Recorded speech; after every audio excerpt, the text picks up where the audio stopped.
സുന്ദരോ, എന്താടാ വണ്ടിയിലൊരു വെളിച്ചം? അത് മിന്നാമിനിങ്ങായിരിക്കും. മിന്നാമിനിങ്ങിന് ഇത്രയും വെട്ടോ? ചിലപ്പോ അത് ഫാമിലി ആയിട്ട് വന്നിട്ടായിരിക്കും. അവിടെ എന്താ കുടുംബയോഗോ? അവരായി അവരുടെ പാടായി, അവരെന്തെങ്കിലും ചെയ്യട്ടെ. നമ്മളെന്തിനാ അങ്ങോട്ട് നോക്കണത്? സ്ത്രീയടല്ലേ. എന്നാലും എന്റെ വണ്ടിക്കകത്ത് എന്താ നടക്കണെന്ന് ഞാൻ അറിയണ്ടേ? നീ ഇപ്പൊ അങ്ങോട്ട് പോകണ്ട, ഒരു അരമണിക്കൂർ കഴിഞ്ഞ് പോയാൽ മതി. അരമണിക്കൂർ? അതെന്താ?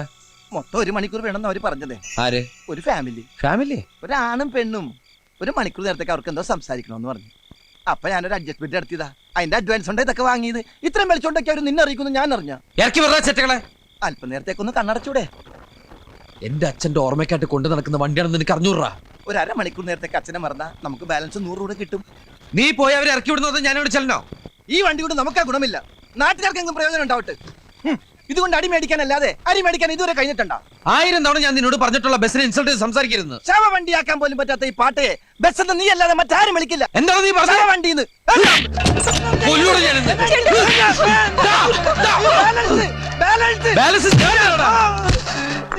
കല്ലെടുക്കാൻ എറിയൂടാ.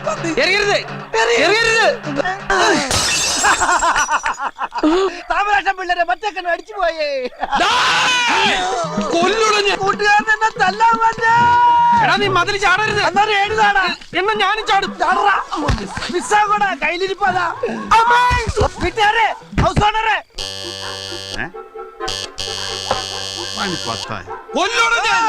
പിന്നെ മിസ്സായി.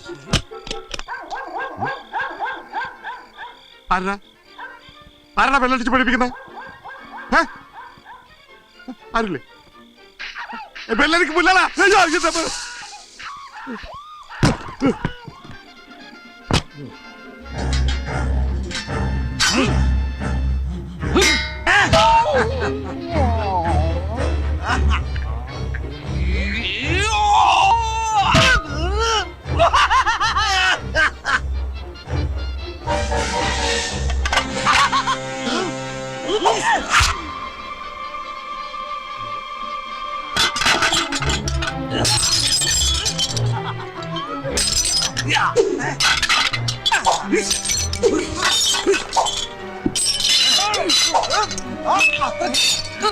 ഇവന്മാരെങ്ങനെ പുറത്തു പോകുന്നു? പോലീസുകാരൻ്റെ അടുത്ത കളി.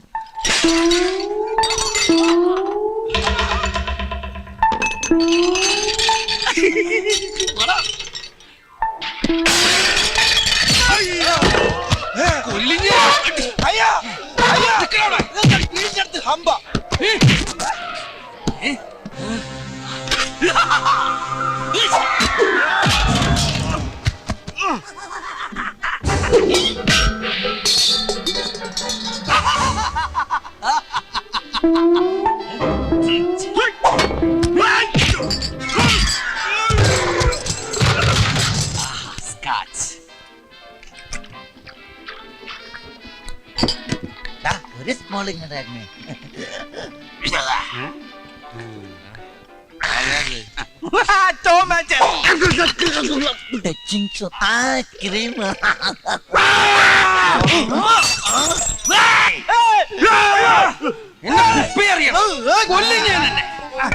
സോറി ഇന്ന് കൊല്ലൂടാ.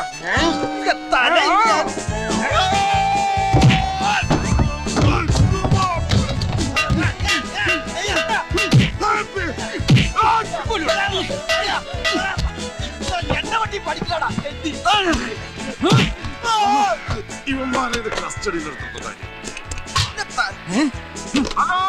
ഹലോ ഹലോ ഹലോ ഹലോ, ആരാ മൈക്ക് ടെസ്റ്റ് ചെയ്ത് കളിക്കണേ? ഇപ്പൊ ഹലോ എന്ന് പറഞ്ഞ ഞാനാടാ. അത് കഴിഞ്ഞിട്ട് ഹലോ എന്ന് പറഞ്ഞ ഞാനാടാ. ഹലോ, ഇവിടെ അടി നടക്കേട്. അതിന് വലിയ അടിയാണ് ഇവിടെ നടക്കുന്നത്. ഇത് പോലീസ് സ്റ്റേഷൻ അല്ലേ? പിണ്ണാക്കൻ എന്ത് വിലന്നോ? കിലോ 4 രൂപ. പിണ്ണാക്കലടാ, പരുത്തിക്കോട്ട. പരുത്തിക്കൊട്ട് കാണണമെങ്കിൽ ഇങ്ങനെ വേടാ, കഴിച്ചിടാ.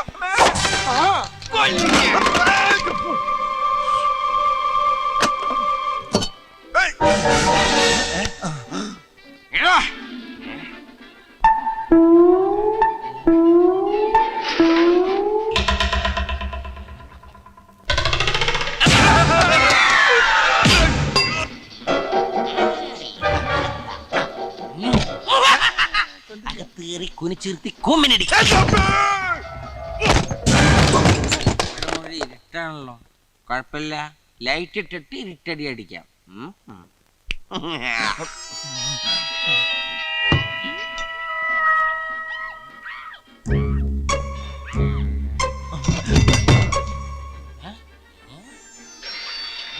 സൂക്ഷിച്ച് നോക്കണ്ടടാ ഉണ്ണി, ഇത് ഞാനല്ല.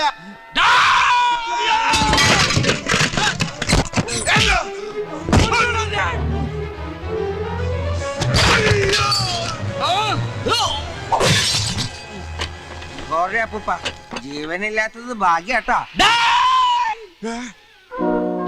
അച്ഛാ അച്ഛാ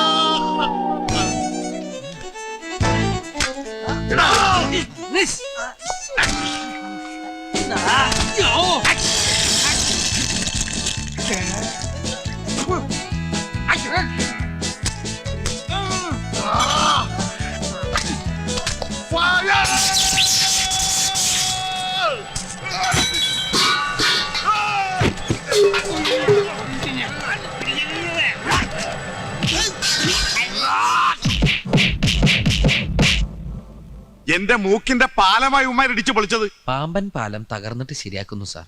അത് വെച്ച് നോക്കുമ്പോ സാറിന്റെ മൂക്കിന്റെ പാലം. Shut up! എന്റെ ഫ്രിഡ്ജ് പോയി, മിക്സി പോയി, അതൊക്കെ പോട്ടെ. എനിക്ക് ഗിഫ്റ്റായി കിട്ടിയ ഒരു കുപ്പി സ്കോച്ച് എടുത്ത് അടിച്ച് വെളിവില്ലാതെ ഉമ്മാർ എന്നെ തന്നെ തല്ലി. വെളിവുണ്ടെങ്കിൽ ഞങ്ങൾ അങ്ങനെ ചെയ്യോ? ഞങ്ങളെ നിരപരാധികളായിട്ട് കാണും നിർത്തടാ. സാർ. ഒരു കോഴിമുട്ടക്ക് എന്താ വില? കൃഷ്ണന്റെ മുട്ട കഴിക്കില്ല, നോൺ വെജിറ്റേറിയൻ. മിണ്ടരുത്. 1.25 രൂപ വരും. എത്ര? 1.25. അത് മിനിഞ്ഞാന്ന്. ഇന്നലെ 1.37. അതുപോലത്തെ 152 മുട്ടയാണ് ഉമ്മാർ എറിഞ്ഞു കളിച്ചത്. അങ്ങനെ കണക്ക് പറയരുത് സാറേ. ഒരു ഭൂമി ഉലുക്കം വന്ന് എല്ലാം പോയില്ലേ സാറേ? ഇന്നലെ പിന്നെ എന്താ നടന്നത് അവിടെ? വല്ലതും ബാക്കി വെച്ചിട്ടുണ്ടോടാ? സാറിനെ ഞങ്ങള് ബാക്കി വെച്ചില്ലേ? അതെല്ലാം പോട്ടെ. ഞാൻ രാവിലെയും വൈകിട്ടും ദൈവത്തെ പോലെ തിരികെത്തിക്കുന്ന എന്റെ അച്ഛന്റെ ഫോട്ടോ ഇവന്മാർ അടിച്ച് തകർത്തു. അതിനെന്താ പരിഹാരം? ഇവന്റെ വണ്ടിയിൽ ഇവന്റെ അച്ഛന്റെ ഫോട്ടോ വെറുതെ ഇരിക്കാണ്. അത് സാറ് കൊണ്ടുപോയി വേണമെങ്കിൽ ഫുൾ ടൈം വിളക്ക് വെച്ചല്ലേ? ഒന്നും മിണ്ടായിരിക്കുന്നുണ്ടോ? ഈ ഫയലൊന്ന് നോക്കേ. ഇത് മുഴുവൻ ഇവരെ കുറിച്ചുള്ള പരാതികളാ. സാറേ, കഴിഞ്ഞ 2 വർഷമായിട്ട് എന്റെ കടയുടെ മുമ്പിൽ ഒരു വണ്ടി ഇടാറ്. പുതിയ പരാതി എഴുതിക്കോ. അതല്ല സാർ, ഒന്നും പറയണ്ട. എനിക്ക് ആരായാലും ഇടിച്ചാ മതി. എഴുതിക്കോ, ഒപ്പിട്ടോ. അതല്ല സാർ, മാത്രം ഇട്ടാ മതി. കഴിഞ്ഞ 2 വർഷമായിട്ട് എനിക്ക് അറിയാവുന്ന കുട്ടികളാണെന്ന് പറയുമായിരുന്നു. ഇത്തവണത്തേക്ക് സാർ മാപ്പാക്കണം. വേറെ ആരും സഹായത്തിനില്ലാത്ത കുട്ടികളാ. സാറും കൂടി കൈമലർത്തിയാല്.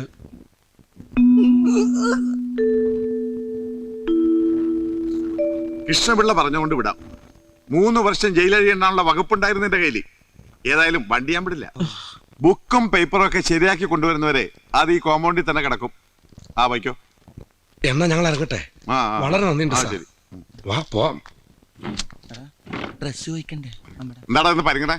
അത് പിന്നെ ന്യൂഡാ. കൂടാ ഊടല്ല, ഷർട്ടും മുണ്ടും. ഷർട്ടുമുണ്ട്. അല്ല, ഇത് എടുത്തോണ്ട് ഞങ്ങള് വെളിയിൽ പോയാല് നാട്ടുകാർ ഞങ്ങളെ ഫോറിനേഴ്സ് വിളിക്കാത്ത. ഒരു ഫോറിനേഴ്സ്. എടാ, നീയൊക്കെ അമേരിക്ക പോയപ്പോ ഫോറിനേഴ്സ് എന്ന് വിളിക്കണ്ട. ആ ഷർട്ടുമുണ്ട് എടുത്തോർത്തെ. അതൊക്കെ പോട്ടെ. ഇന്ന് ബാങ്കിൽ ചെന്ന ലോണിന്റെ ആദ്യ ഗഡു തരാമെന്ന് കൈമൾ സാർ പറഞ്ഞതല്ലേ? ആ ഒരു കാര്യം ഓർമ്മയുണ്ടോ നിങ്ങൾക്ക്? ഇവിടുന്ന് നേരെ ബാങ്കിലേക്ക് പോയാലോ? വണ്ടി കാണാന്ന് പറഞ്ഞ എന്ത് ചെയ്യും? വണ്ടി എന്തിനാ കൊണ്ടുവരുന്നത്? സാറിന് കാണണോന്ന് പറഞ്ഞ്. ഓ, അത് സാരമില്ല. ഇന്നലെ എന്റെ ഭാര്യ കണ്ടു. എപ്പോ, എവിടെ വെച്ച്? എന്റെ വീട്ടിൽ വെച്ച്, TV ഇന്റർവ്യൂല്. ഭാഗ്യം. അവളെ അറിയോ? എവളെ? എന്റെ ഭാര്യയെ. അവളുടെ പേര് ഭാഗ്യം എന്നാണ്. ഓ, ഭാഗ്യം. ചേച്ചിയെ പരിചയപ്പെടണമെന്നുണ്ട്. വീട്ടിലേക്ക് ഞങ്ങൾ വരാനിരിക്കായിരുന്നു.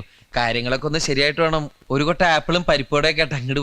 പിന്നെ ഓ, നിങ്ങളുടെ പ്രോഗ്രാം കണ്ടിട്ട് ബാംഗ്ലൂരിൽ നിന്ന് GM വിളിച്ചിരുന്നു. ഇന്റർവ്യൂല് ബാങ്കിന്റെ പേരെടുത്ത് പറഞ്ഞത് പുള്ളിക്കാർ വലിയ സന്തോഷമായി. അല്ല, ബാങ്കിന്റെ പേര് പറഞ്ഞ നന്നായില്ലേ ഇപ്പൊ? വണ്ടിയുടെ ആൾട്രേഷൻ പണിക്ക് വേണ്ടി അങ്ങോട്ടും ഇങ്ങോട്ടും കൊണ്ടുപോകേണ്ടതുകൊണ്ട് RC ബുക്ക് എടുത്തിട്ടില്ല. ഓഹോ, വണ്ടിയുടെ പണിയെന്ന് കഴിയും? എപ്പോഴേ കഴിഞ്ഞു. കൂടിപ്പോയാ 3 ദിവസം. പണി കഴിഞ്ഞാൽ ഉടനെ വണ്ടി എന്നെ കൊണ്ടൊന്ന് കാണിക്കണം. അപ്പൊ RC ബുക്ക് കൊണ്ടുവരണം. അതിനുശേഷം അതിന്റെ അടുത്ത ഗഡു 40% തരും. ഹലോ സുധാര, മൊബൈൽ ഹെറിറ്റേജ് റെസ്റ്റോറന്റിലുള്ള ആദ്യ ഗഡു ഒരു 20,000 റുപ്പീസ് ഒന്ന് സോർട്ട് ഔട്ട് ചെയ്ത് ഇപ്പൊ തന്നെ കൊടുത്തേക്ക്. ഓക്കെ? ചെല്ലു, സുധാരണ ഉണ്ടാ മതി. അപ്പൊ all the best. Thank you sir. Sorry.